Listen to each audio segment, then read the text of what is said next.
안녕하십니까. 삶과 지혜 채널을 운영하는 70대인 김인환입니다. 오늘은 지난 영상 건강과 수명에 치명적인 음식 10가지를 말씀드리다가 영상 길이가 너무 길어져 첫 번째에서 다섯 번째까지 말씀을 드렸는데, 오늘은 지난 1편에 이어서 2편으로 치명적인 음식 10가지 중 나머지 6번째에서부터 10번째까지를 이어서 말씀드리도록 하겠습니다. 아무쪼록 지금부터라도 지난 1편과 또 오늘 소개하는 2편의 중요한 내용들을 가볍게 여기지 마시고 반드시 이 하나하나를 행동으로 꼭 실천해서 보다 건강하게 생활해 보시기를 강권합니다. 그리고 또 본 영상에서 나오는 이 장면들은 양평에 있는 두물머리와 세미원에서 찍은 영상이니 오늘 이야기와 함께 두물머리와 세미원 여행을 떠나보시길 바라며, 오늘의 내용에 관심 있으신 분들이나 특히 부모님들의 건강을 염려하시는 자녀분들은 꼭 이 영상을 참고해 보시기를 바랍니다. 그럼 먼저 보시기 전에 구독과 좋아요를 눌러주신다면 이런 영상 제작을 하는 저에게 큰 힘이 될 것 같습니다. 저는 지난 1편 영상에서 건강과 수명에 치명적인 음식에 대하여 첫째, 햄이나 소시지, 베이컨 등 가공 육류, 두 번째로 마가린, 쇼트닝 등 트랜스 지방 함유 식품, 세 번째로 탄산음료, 에너지 드링크와 같이 과도한 설탕이 함유된 음료, 또 네 번째로 과도한 나트륨이 함유된 음식, 다섯 번째로 숯불구이, 튀김 음식과 같은 고온 조리된 적색유까지 말씀을 드렸는데, 이 내용도 아주 중요하니 지난 영상을 꼭 참고해 보시기 바랍니다. 그러면 오늘은 나머지 부분 5가지 음식에 대하여 저의 경험담과 함께 자세하게 설명드리겠는데, 6번째 음식은 튀김 음식입니다. 튀김 음식은 고온의 기름에서 조리되는 과정에서 트랜스 지방과 포화 지방이 증가하며 아크롤레인과 같은 독성 물질이 생성됩니다. 또한 높은 칼로리로 인한 비만과 각종 대사질환의 위험을 증가시킵니다. 이러한 튀김은 바삭한 식감과 고소한 맛으로 오징어, 새우, 고구마, 당근 등을 기름에 튀긴 것이고, 또 많은 사람들이 선호하는 후라이 치킨도 그 대표적인 음식입니다. 튀김 음식의 대부분은 반복적으로 사용된 기름으로 더욱 위험한데, 산패된 기름은 염증을 유발하고 동맥경화를 가속화시킵니다. 그래서 이러한 튀김 음식의 섭취를 줄이는 실천 방법으로는 치킨 대신 구운 닭고기나 닭가슴살 요리를 선택하시기 바라고, 감자튀김 대신 구운 감자나 찐 감자를 드시기 바랍니다. 그리고 튀긴 생선보다는 구이나 찜으로 조리된 생선을 선택하도록 하시고, 집에서 튀김을 해야 할 때는 신선한 기름을 사용하고 한 번만 사용하시기 바랍니다. 또한 에어프라이어를 활용하여 기름 사용량을 최소화하는 것도 추천드리고, 튀김 대신 오븐에서 구운 요리를 선택하시기 바라며, 외식 시에는 튀김류보다 찜, 구이, 볶음 요리를 우선적으로 선택하시는 것이 좋습니다. 특히 이런 음식은 어린이나 젊은 사람들이 더 선호하는 편이어서 가정주부들이 이런 사실을 주시할 필요도 있고, 중장년층 세대에서는 더더욱 이런 음식을 피할 것을 70대로서 강추합니다. 다음 7번째 음식으로는 과도한 음주입니다. 적당한 알코올 섭취는 심혈관 건강에 도움이 될 수 있다는 연구도 있지만, 과도한 음주는 간 손상, 각종 암 발병 위험 증가, 뇌 기능 저하 등 수많은 건강 문제를 야기합니다. 특히 알코올은 간에서 아세트알데히드라는 독성 물질로 분해되는데, 이 물질이 DNA 손상을 일으켜 암 발생 위험을 높입니다. 사실 70여 년을 살다 본 경험으로 뒤돌아본다면 술이란 모두가 아시다시피 적당히 마시기란 그리 쉬운 일이 아닙니다. 술을 먹는다고 술이 취하다 보면 어느샌가 자신도 모르게 과음을 하게 되는 경우가 많은 것이 특히 우리네 남성들의 삶인데, 특히 직장인이나 사업을 하시는 분들은 건강을 위하여 각별히 유의하실 것을 강권합니다.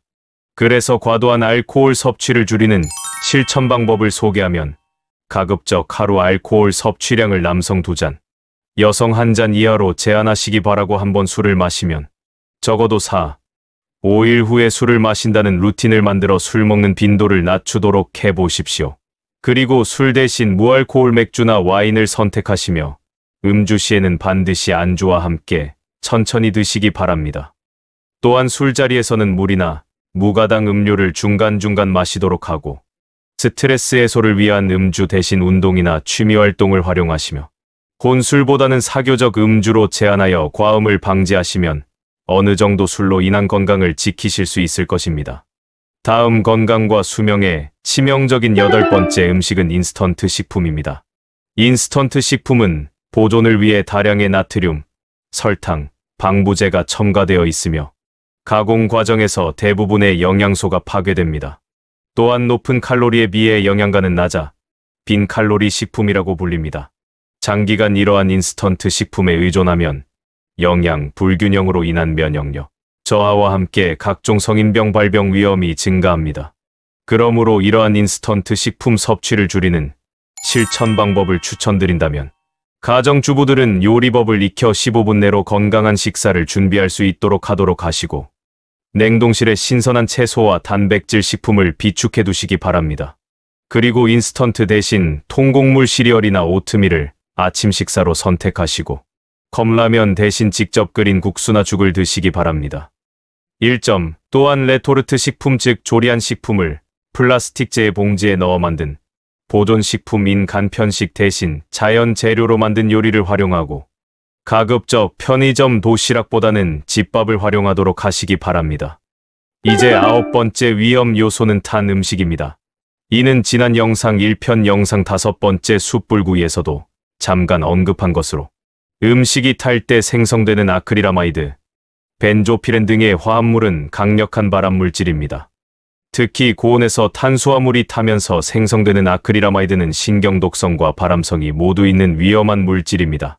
바비큐나 토스트, 감자튀김, 그리고 우리나라 사람들이 많이 먹는 양념갈비나 오리, 숯불구이 같은 음식 등에서 검게 탄 부분은 이러한 발암물질의 농도가 매우 높습니다. 이러한 탄 음식 섭취를 줄이는 실천 방법으로는 요리 시 중불 이하의 온도에서 천천히 조리하시고 토스트는 연한 갈색이 될 때까지만 굽고 검게 탄 부분은 제거하십시오. 그리고 바비큐 시 직화보다는 간접화로 조리하시고 탄 부분이 생긴 음식은 과감히 버리시기 바랍니다.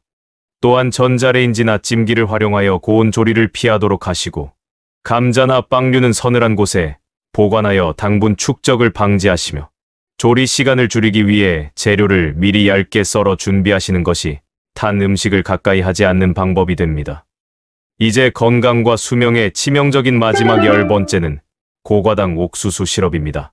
고과당 옥수수 시럽은 일반 설탕보다 흡수가 빠르고 혈당을 급격히 상승시킵니다.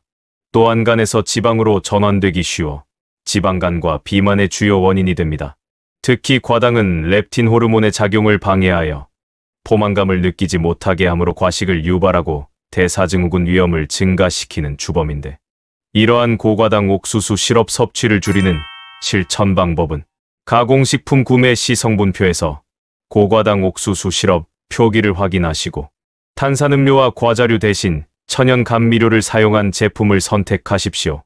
그리고 직접 만든 음료나 디저트에는 꿀이나 메이플 시럽을 소량 사용하시고 시리얼보다는 무가당 오트밀에 신선한 과일을 넣어 드시기 바랍니다. 또한 요구르트는 플레인 제품을 선택하고 과일로 단맛을 내시도록 하시고 케첩이나 소스류는 무첨가 제품을 선택하거나 직접 만들어 사용하며 과일 통조림보다는 신선한 과일이나 냉동 과일을 드시도록 하시기를 강추합니다. 자, 이제까지 건강과 수명에 치명적인 음식 10가지에 대해서 지난 1편 영상에 이어 오늘 2편까지 모두 말씀을 드렸는데 그러니까 첫 번째 음식으로 햄이나 소시지, 베이컨 등 가공육류, 두 번째로 마가린, 쇼트닝 등 트랜스지방 함유식품, 세 번째로 탄산음료, 에너지 드링크와 같이 과도한 설탕이 함유된 음료, 또 네 번째로는 과도한 나트륨이 함유된 음식, 다섯 번째로 숯불구이, 튀김과 같은 고온 조리된 적색류까지는 지난 1편 영상에서 설명을 드렸고 오늘 2편에서는 여섯 번째 튀긴 음식, 일곱 번째 과도한 음주, 여덟 번째는 인스턴트 음식, 또 아홉 번째로 탄 음식, 마지막 10번째로 고과당 옥수수 시럽까지 모두 다 설명을 드렸습니다. 어떻습니까? 이런 내용도 어디선가 한 번쯤 들어본 내용이라는 생각도 들 것이고 또 어떻게 이런 모든 음식들을 다 가려서 먹고 살 수 있느냐고 하실지도 모르겠습니다. 그러나 세계적인 의학 채널 랜시드에 실린 연구에 의하면 우리가 매일 먹는 음식이 흡연보다도 더 큰 사망의 원인이며 전 세계에서 발생하는 사망의 5분의 1이 음식과 연관되어 있다는 것입니다.